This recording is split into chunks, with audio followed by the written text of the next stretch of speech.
अलीगढ़ मुस्लिम university में घुसकर teacher को गोलियों से भून दिया। सबके सामने दरिंदों ने राव दानिश अली का खून किया। लेकिन अब इन हत्यारों के साथ जो होने वाला है वो सुनकर इनकी नस्लें कांप उठेंगी। आदाब, नमस्कार, सत श्री अकाल, peace to be with you दोस्तों। मेरा नाम है जुनैद भाटी और आप देख रहे हैं द न्यूज फीवर। इस वक्त उत्तर प्रदेश के अलीगढ़ से एक ऐसी घटना निकल कर आ रही है जिसे आप भी सुनेंगे तो आपके भी पैरों तले जमीन खिसक जाएगी। आप भी ये सोचने पर मजबूर हो जाएंगे कि योगी सरकार के राज में आखिर देश की वो यूनिवर्सिटी तक सुरक्षित नहीं है जिसे सिर्फ भारत देश में ही नहीं बल्कि पूरी दुनिया में जाना जाता है। जिस यूनिवर्सिटी ने देश को हजारों आईएएस आईपीएस ऑफिसर्स दिए, जिस यूनिवर्सिटी से देश के तीसरे राष्ट्रपति डॉक्टर जाकिर हुसैन निकले, जिस यूनिवर्सिटी से देश के उपराष्ट्रपति रहे हामिद अंसारी भी पढ़कर निकले, इस यूनिवर्सिटी ने देश को कई विद्वानों को समर्पित भी किया और आज वही यूनिवर्सिटी देश में सुरक्षित नहीं है। इस यूनिवर्सिटी में घुसकर एक अध्यापक को सरेआम मौत के घाट उतार दिया जाता है। सरेआम अध्यापक के अंदर एक नहीं, दो नहीं, तीन नहीं बल्कि 4 गोलियां उतार दी जाती। जी हाँ दोस्तों, मैं बात कर रहा हूँ राव दानिश अली की। राव दानिश अली अलीगढ़ यूनिवर्सिटी के एबीके हाई स्कूल में टीचर थे। ये कंप्यूटर के टीचर थे। अलीगढ़ यूनिवर्सिटी में बहुत ज्यादा विद्वान टीचर माने जाते थे, बहुत ज्यादा सज्जन व्यक्ति थे राव दानिश अली।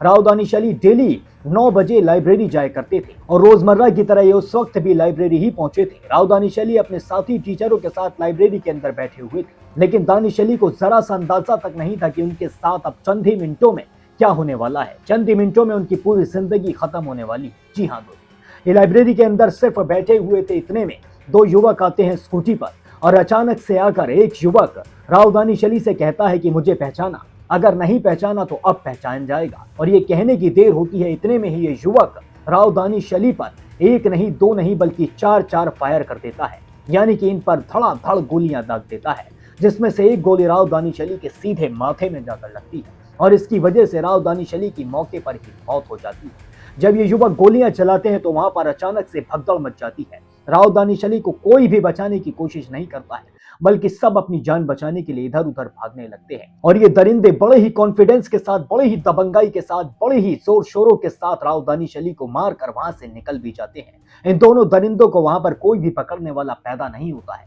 ये दोनों अलीगढ़ यूनिवर्सिटी के कैंपस के अंदर पहले घुसते हैं, उसके बाद राव दानिश अली को मौत के घाट उतारते हैं और फिर उसके बाद कैंपस से निकलकर फरार भी हो जाते हैं। अब तक इन दोनों दरिंदों का कुछ भी पता नहीं चल पाया है। अब तक ये भी नहीं पता चल पाया है कि इन दोनों दरिंदों का नाम क्या था। पुलिस सिर्फ और सिर्फ जांच करने में लगी हुई है। जब पुलिस से पूछा गया कि ये दोनों दरिंदे, ये दोनों हत्यारे कौन थे, तो सिर्फ पुलिस ने इतना कह दिया कि सीसीटीवी की जांच की जा रही है, उन हत्यारों को ढूंढा जा रहा है। योगी सरकार के राज में वो यूनिवर्सिटी तक सुरक्षित नहीं है जिसमें सिर्फ देश से नहीं बल्कि विदेश से कई छात्र और छात्राएं पढ़ने लिखने के लिए आते हैं।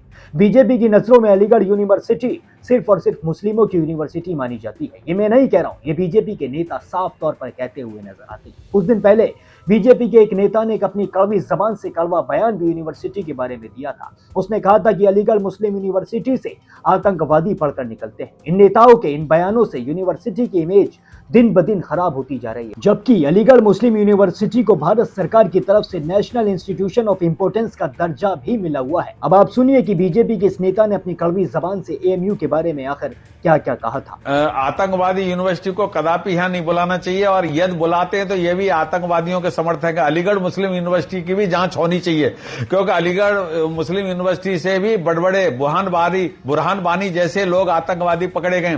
दोस्तों, सुना आपने किस तरीके से अपनी कड़वी जबान से एक कड़वाहट निकालता हुआ नजर आ रहा है। ये एएमयू की छवि किस तरीके से खराब करता हुआ नजर आ रहा है और इन लोगों के बयानों की वजह से ही अलीगढ़ यूनिवर्सिटी में अब इस तरीके के कांड देखने के लिए मिल रहे हैं। अब आप सुनिए कि राव दानिश अली के परिजन का इस पूरे मामले के बारे में क्या कहना है। दोस्तों, सुना आपने, राव दानिश अली के परिजन ने भी साफ कर दिया है कि हत्यारों की जांच जल्द से जल्द की जानी चाहिए। इन हत्यारों को कहीं से भी ढूंढ कर निकाला जाना चाहिए। अचानक से ये हत्यारे भाग कहां गए, इन्हें आसमान खा गया या फिर जमीन निकल गई, पूरे अलीगढ़ में इनका कुछ भी नहीं पता चल पाया। जबकि ये सरेआम राव दानिश अली को मौत के घाट उतार कर बाइक से वहां से निकले हैं। अगर पुलिस चाहती तो इन्हें बड़े आसानी से पकड़ सकती थी। और इस बारे में एएमयू की वाइस चांसलर नईमा खातून का जो कहना है वो भी आपको जरूर सुनना चाहिए। अभी बात हुई है, डीआईजी साहब से बात है, कोई कसर नहीं छूटेगी। उन लोग अभी से अपने उसमें लग गए हैं, सब पकड़े जाएंगे ये बहुत जल्दी। ये भी यूनिवर्सिटी स्कूलों में टीचर थे। बस ये दुखद है।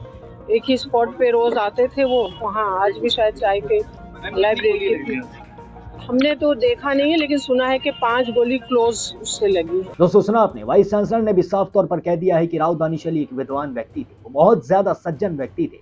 उनके बारे में किसी ने भी कभी किसी तरीके की शिकायत नहीं की थी। वो बहुत ज्यादा अच्छे से पढ़ाया भी करते थे, ना ही उनकी किसी से दुश्मनी थी और ना ही वो इस तरीके के इंसान थे। राव दानिश अली के ससुर जी कांग्रेस के टाइम में विधायक भी रह चुके हैं, यानी कि इनका कहीं ना कहीं पॉलिटिकल बैकग्राउंड भी है। और इतने बड़े इंसान को आखिरकार 2 युवक आकर ऐसे कैसे मौत के घाट उतार सकते हैं, ये सबसे बड़ा सवाल इस वक्त खड़ा होता हुआ नजर आ रहा है। इस मिजाज के नहीं थे, बहुत शरीफ आदमी थे, इनका किसी से कोई झगड़ा ही नहीं था कभी। देखिए अभी कुछ भी नहीं पता है, न घर वालों को, न हम लोगों को, और न जो है वो किसी को कुछ भी क्लू ही नहीं है कि कौन लोग थे, क्यों मार के चले गए।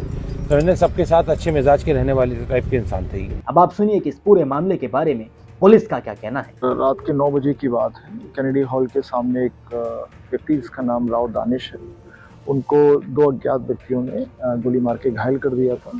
घटनास्थल का मुआयना कर लिया गया है, परिजनों से बातचीत की जा रही है और जो भी व्यक्तियों ने घटना अंजाम दी उनको जल्दी अतिशीघ्र पुलिस द्वारा गिरफ्तार किया जाएगा और घटना का खुलासा किया जाएगा। अभी टीम हमारी लगी हुई है, सीसीटीवी फुटेज हम लोग देख रहे हैं। और ये जो राव दानिश थे, ये एमयू में टीचर थे, बच्चों को पढ़ाते थे, ये अभी तक पता चला। दोस्तों सुना आपने, पुलिस ने सिर्फ इतना कहा कि सीसीटीवी कैमरों की जांच की जा रही है, सीसीटीवी फुटेजेस निकाली जा रही है, जबकि एम यूनिवर्सिटी के बाहर अब छात्रों ने प्रदर्शन करना शुरू कर दिया है। सभी की बस यही मांग है कि पूरे यूनिवर्सिटी के कैंपस को सीसीटीवी कैमरों से लैस किया जाए, वहां की सुरक्षा को बढ़ाया जाए। अलीगढ़ यूनिवर्सिटी देश और दुनिया की टॉप यूनिवर्सिटीज में से एक है और ऐसी यूनिवर्सिटी के अंदर इस तरीके के घटनाक्रम को अंजाम दिया जाएगा तो फिर सरकार पर सवाल उठने लाजमी है, क्योंकि योगी सरकार का कहना था कि लॉ एंड ऑर्डर्स को यूपी के अंदर बहुत ज्यादा सटीक तरीके से रखा गया है। यहाँ पर कोई भी बाहुबली, कोई भी दबंग अपना सर नहीं उठा सकता है। अगर कोई भी इस तरीके के कार्य को अंजाम देता है तो उन्हें मिट्टी में मिला दिया जाएगा। और अब सिर्फ योगी सरकार से यही अपील है कि इन हत्यारों को मिट्टी में मिलाने का काम जल्द से जल्द किया भी जाए। 9 बजे के आसपास में हमारे पास ये सूचना आई कि लाइब्रेरी के पास कहीं फायरिंग हुई है और उसमें कोई एक आदमी घायल हुआ, इंजर्ड हुआ और उसको मेडिकल लेकर के जा रहे हैं। जैसे ये सूचना आई, सभी लोग, कुछ लोग घटनास्थल पे पहुंचे और कुछ लोग मेडिकल कॉलेज पहुंचे। और जब मेडिकल कॉलेज हम पहुंचे तो वहां पर ये पता चला कि जो आदमी घायल हुआ है, जिसको गोली लगी है, उनका नाम राव दानिश अली है और यूनिवर्सिटी के एबी के स्कूल है उसमें वो टीचर की हैसियत से काम करते हैं और उनके सिर में गोली लगी है और जिसकी वजह से काफ़ी मामला सीरियस है।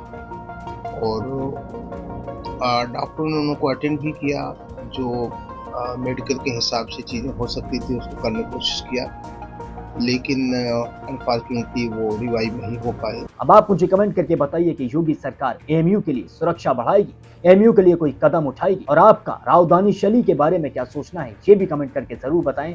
बाकी अपनी राय मेरे साथ साझा जरूर करें और भी सारे अपडेट्स के लिए अभी सब्सक्राइब कर लें द न्यूज़ फीवर।